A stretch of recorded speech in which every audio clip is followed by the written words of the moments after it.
Gəncədə sərnişin daşıyan mikroavtobusun divara çırpılması nəticəsində 20 nəfər xəsarət alıb. Xəstəxanaya yerləşdirilən yaralıların vəziyyəti ağır olanları var. Bugün saat 14 radələrində Gəncənin Ozan küçəsində sərnişin daşıyan mikroavtobus qəza törədib. 29 saylı marşrut üzrə hərəkət edən Mercedes markalı mikroavtobus Firdovsi Əliyev küçəsindən Ozan küçəsinə dönərkən əyləc sistemində yaranan problem səbəbindən yaşayış evinin divarına çırpılıb. Hadisə nəticəsində nəqliyyat vasitəsinin sürücüsü və 19 nəfər sərnişin müxtəlif dərəcəli bədən xəsarətləri ilə Gəncə şəhər təcili tibbi yardım xəstəxanasına yerləşdiriliblər. Yaralılardan ikisinin vəziyyətinin ağır, 18-nin vəziyyətinin isə orta və yüngül olduğu bildirilir. Bugün orta radələrində marşrut avtobusunda xəsarət almış 19 nəfər gətirilmişdir.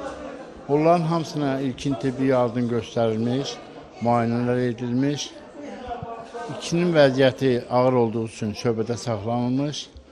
O birisilər də müayinə ediləndən sonra tam sağlamlığı haqqında məlumat alınandan sonra yəqin ki, ambulator müalicəyə göndəriləcək. Xəstəxanadan yaralıların əksəriyyətinin tələbə olduğu bildirilir. Xəsarət alanların siyahısı belədir.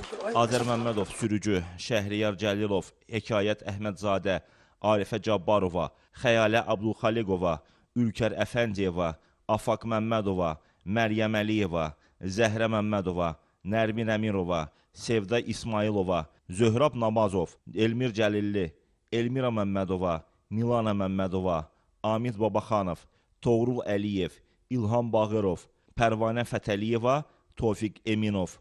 Faktla bağlı araşdırma aparılır. Fərid Mehdizadə, Natiq Hüseyin, Səbuhi İbrahimli, Gəncə.